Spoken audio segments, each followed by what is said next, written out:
kusangana kwatiri kuita zvekare pano paHadzira 263 pano panoda kuzivisai manews updates ezvinhu zviri kuitika munyika yedu yeZimbabwe. Kana uri munyowani, make sure to subscribe utena on that notification bell. Muri yeZimbabwe kuSouth Africa, murume uya aizviti ndini anga akalidha pavanhu vaita match kuSouth Africa yekudzinga maforeigners ese azobatwa nemanigerian, ari pakati pemanigerian achibvunzurudzwa zvakasiyana-siyana ende anga akula down. Taimuziva murume uyu nekufarisa nekumhanya-mhanya nekuzviti ndini handinzwaro. Chakusiya muchiona video, apedza kuona video tazvonofika comment section ndine last video remaZimbabweans achituka econet kuti apa matisaiza maane nguva muchitisaiza. That's the first update. We have a government that has purported that South Africans are the priority. And the business in South Africa that has purported that their job is to make sure that they in doing business, the country must still, maintain their economy. They're employing our brothers from Africa. They are abusing them. They're exploiting them. And they are underpaying them. That kills the economy of the country. That's why I cannot allow a white man to employ my Zimbabwean brother and abuse him. I would rather take that Zimbabwean guy and tell him to go back home rather than allowing that. I will never allow a Muslim guy because of faith, because of their religion, to employ my fellow brothers and sisters from Malawi and abuse them and exploit them because of faith. We have a country where we have laws, and those laws must be respected. And that is why we set up this deadline of the 30th. We did not say on the 30th people are going to be killed. We did not say on the 30th the shops are going to be looted. We said government work towards this deadline. Do something about the things that we are crying about. Sort out whatever we are complaining about. By the 30th, give us a report as to what have you done since we've started. Okay. That's why my movement is for men. But always women are welcome because they don't want to be left out. But my movement is about moral regeneration. You are a man, my brother. You don't have to be complimented for doing what a man does. Don't expect your wife to say, oh, you are the best husband because you are loving your kids. You are doing what you're supposed to do. Take your responsibility.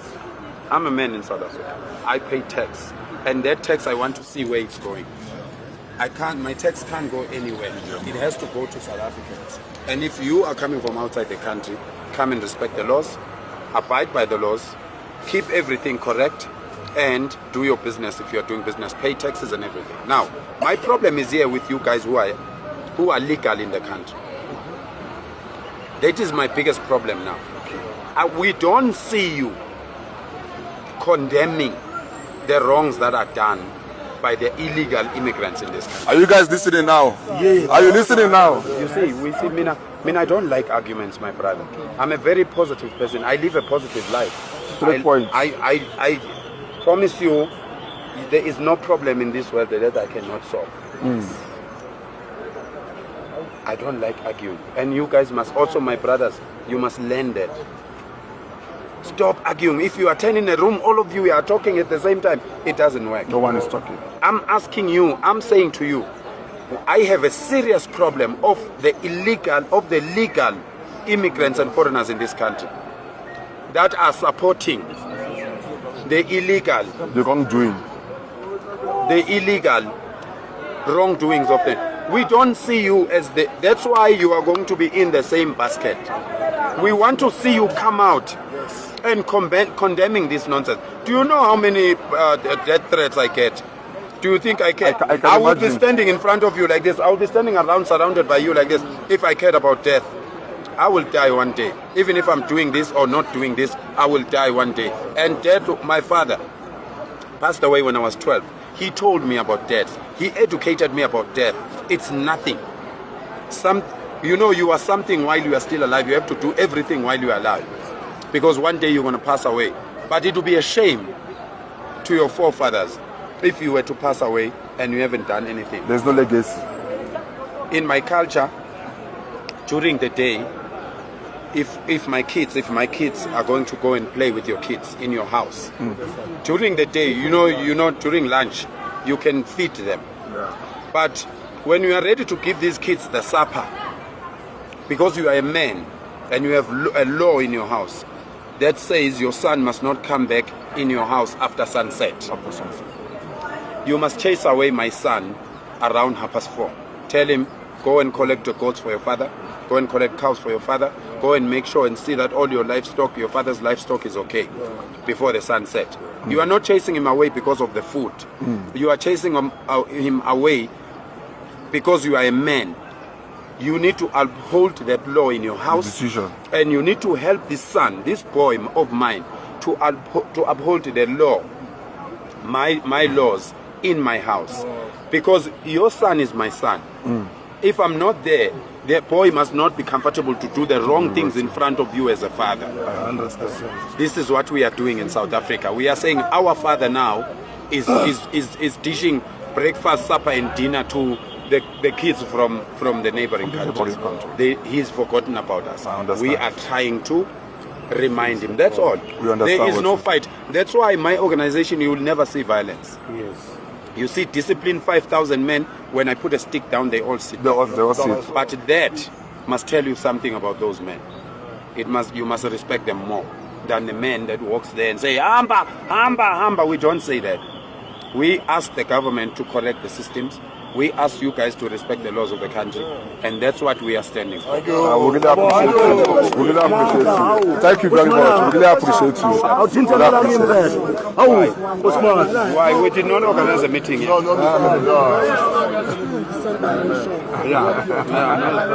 But we did not organize a meeting today. Okay. We must organize. I was passing. I'm the one who stopped you. Yeah. This man said, let's stop and have a contact.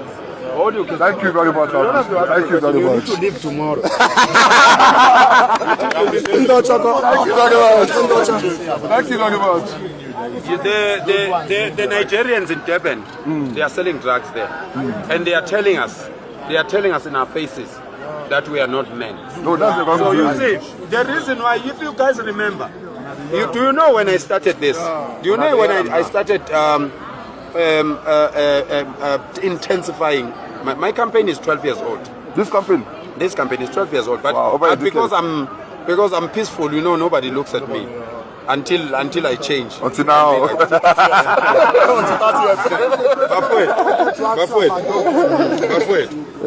Bafwe, to me, I'm asking you, Bafwe, to talk to your brothers in Durban. They mustn't make those videos saying they're going to take our women, they're going to rape our children, they're going to take their land. You know, we are getting scared when you say that. You know what I'm saying? When you do that, we are scared. We want to be proactive now and say, you know what, fuck this.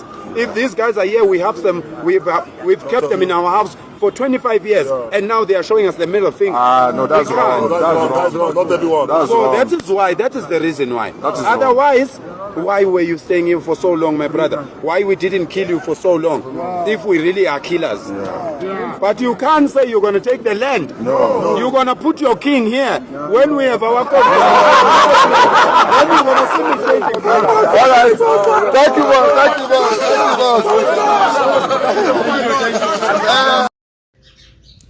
Last update iyo yabuda nepana mukoma More Boys munetsi apo pavanga vachitaura kuti mafikizolo ekoneti yakati ida kuunza mafikizolo muno munyika yedu yeZimbabwe. Mukoma More Boys munetsi wabva vabuda vachiti aiwa manenguva muchiti jairira mafikizolo anodhura ende wesi muzulu apo muda kumunza muno muZimbabwe ivawo mazulu ndo vari kuti dzinga futi kubva kuSouth Africa. Chakusei muchiona video yapedza kuona video tazvanofika comment section. Much love.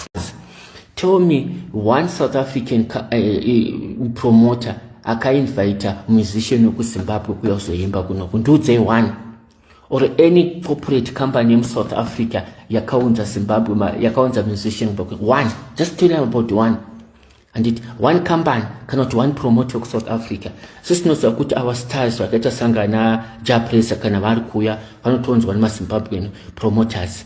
handiti yasvika nguva yekuti musavanyengerere guys, handiti semazimbabweans tamborege tadhererwa kubva kwenguva yakareba, and people have been taking us for granted, vachingotidzikisira vachitishora munyika mavo tichinyarara, handiti yes takagashira zvichemo zvavo, handi takanzi budai munyika mavo, takaramba here? Vanhu vari kubuda, mabhazi ari kuwanda, vatagure vakadurura mabhazi futi paweekend apa. Cape Town vanzi kwakalodha vanhu 5, mamwe ari kulodha nhasi. Tiri kudzokera tateerera, handiti zvamakataura, but isusu tiri kuti pari zvino hapana usahwira hwokuti muchaidza pastage imwe vari kuZimbabwe kwachona, muchifara muchitamba muchimwa doro, muchiziva kuti hama dzenyu dzadzichiurayiwa kuZimbabwe, kuSouth Africa, muchiziva kuti hama dzenyu dzadzichiunzwa kunzi muri magirigamba, munonhuhwa, munonhuhwa, toda kukupisai nematai, muchizviona zvazvichiitika nguva yese, ana chisinda vachikutukirirai.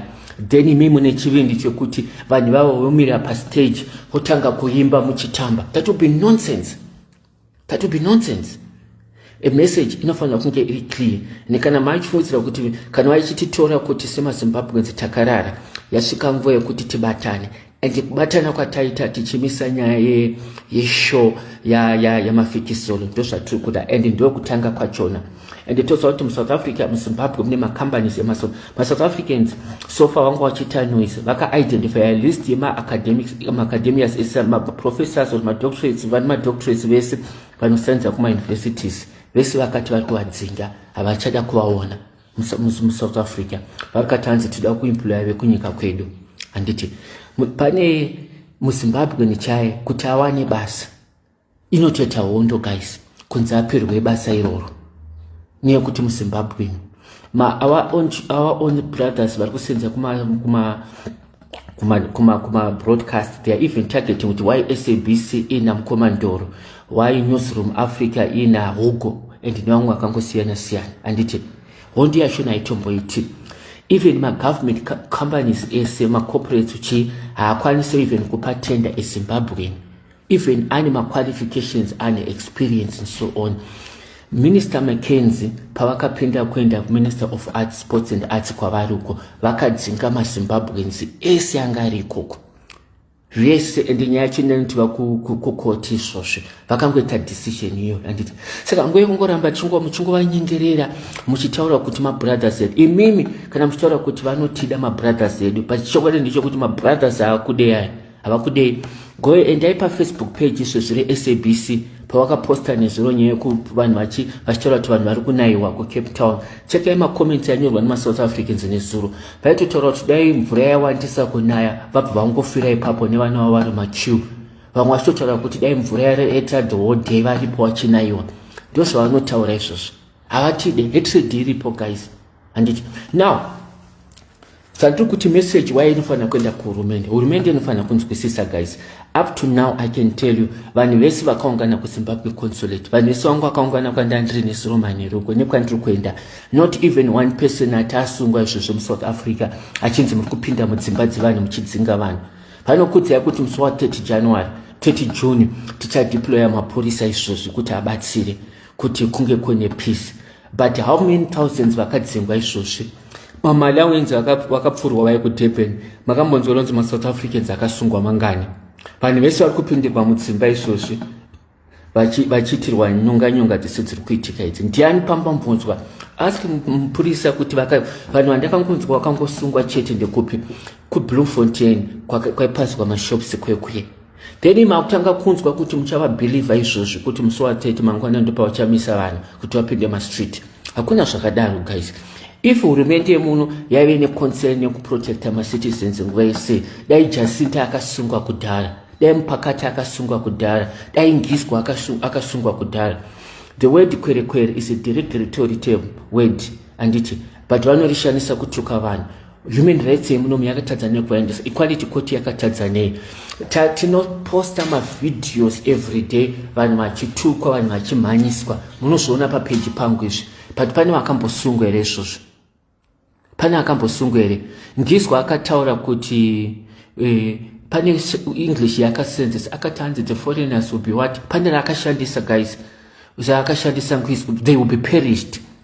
kuti perished kunorevei guys? Word rinokuti perish rinorevei? Ngatiudzane chokwadi guys, perish zvinorevei? Why asina kusungwa ipapo? Why asina kusungwa ipapo? Anditi. So isusu hatisikuriwa nemapromoters ari kuZimbabwe. Toda kuti musicians ayo andoudza minister wavo kuti nzira yamuri kubata vanhu haina kumira zvakanaka. Iti ndakuudza kuti kudzokera kwevanhu vedu kuZimbabwe hazvisi kureva kuti zvichanyanyokanganisa anything. Macompanies emuSouth Africa naNandos vari kuoperata kuZimbabwe havana intimidation yavanoitwa. Hatitombotarisi kuti management iripo yakamira semafranchise avo. Ana KFC vari kuoperata, ana McDonald vari kuoperata, ana TM. Hatitombozivi kuti management yachina yakamira sei. Not even a day rekuti vanhu veZimbabwe vakaita hondo vachidamboonawo kuti management yeTM yakamira sei. Sorry, management yePick and Pay yakamira sei. Hatiiti because isusu tinenge tichiti mabrothers edu. Handiti. But now atinambobvira tatombozviconsider matrucks anopinda muZimbabwe mangani izvozvo anodhiraivhwa nemaSouth Africans vachipinda nawo muZimbabwe. Handiti. But isusu vedu maZimbabweans kuti vadhiraivhe izvozvo vakwanise kudhiraivha vari kukanganisa. But matruck avo anopinda muZimbabwe achidhiraivha vanhu vavo asati ambovavhiringa kana kuti kumbonzwa kunzi paitika zvakaita sei. It's because isusu vemaZimbabweans tinounderstanda the spirit of hondo. As I said to you, makatarisa trade balance between South Africa and Zimbabwe pari zvinondo zvekuti South Africa chaiyo iri kutobenefita zvakanyanyisa kupfuura kuZimbabwe, kupfuura isusu seZimbabwe. Handiti, but vanhu vachona vanoda kutirwisa vachitituka. So tiri kuti now pari zvino toda kumbogadzirisa nyika yedu yeZimbabwe. Toda kuti vanhu vedu vamboenda through healing process vari kudzingwa.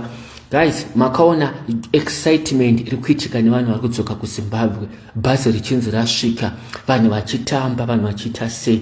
Ndotoda kuti munzwisise kuti vanhu vashungurudzwa sei.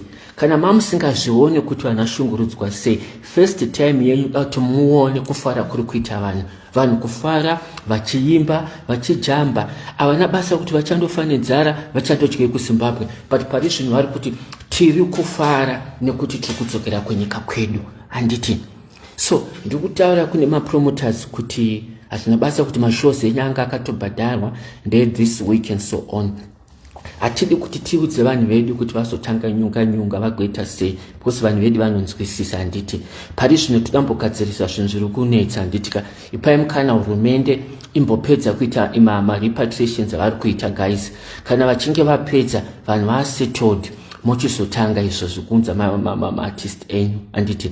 So hatisi kukubhanai zvachose, but tiri kuti vanhu vedu the timing yamuri kuita iyi haisi right. Handiti. It's the issue of the timing. And some of my musicians iwayo munogona henyu kutaura usina basa kuti hamufarire vanhu vakaita sange mahomo, magay and manesbans what. But respectai munhu anonzi Somzwe. Mumurespectei. Ndiye ega akamira nevanhu vekuZimbabwe. Chero makamutonga kuti ingochani akamira sei, akatukwa vakatretena kuti tichaenda kupage kwake tida kumita unfollow, akaramba akamira. Akaramba kumhoresa ngiswi nenyaya yekutrita maZimbabweans.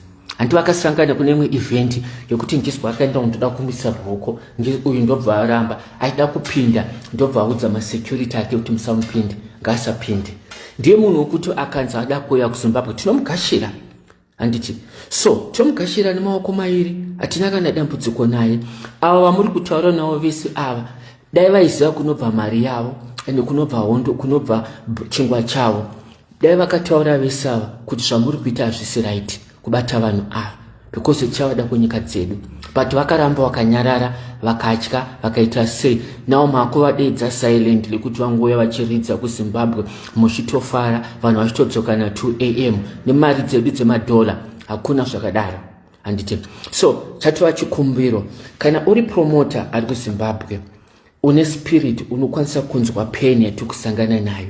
Handiti. Unonzwisisa kutambudzika kuri kuita vanhu, kushorwa kuri kuitwa vanhu, nekushungurudzwa kuri kuitwa. And mangwana hatitozivi, maybe vamwe muchangoita kutokutumira shudzo kuti taurairwa vanhu 10 kana kuti vanhu hatisivi zvese zvichaitika. Handiti. So chatova chikumbiro chatinacho kumapromoters vese kuti hanzi naMr Munetse, hatisida kusvika pastage yokuti tinoudza vanhu vedu kuti endai nemakeni, because kana muda kutipusha kuti tiende pastage iyoyo tinogona kuzviita. Handitika. but hatisida kusvika pastage iyo. Toda kuti munzwisise mapromoters, you sit down as management. Hazvina basa kuti mama akatoisa poster unoti makadzi ari kumira pastage, kuti mama akaisa papost rekuti Nkosazana ari kumira pastage. Chatova chikumbiro chekuti mubvise zvivanhu izvozvo pamaposta. Hatina problem nawo, but toda kuti zvisvike kuhurumende yavo kuti hatisi kufara nazvo.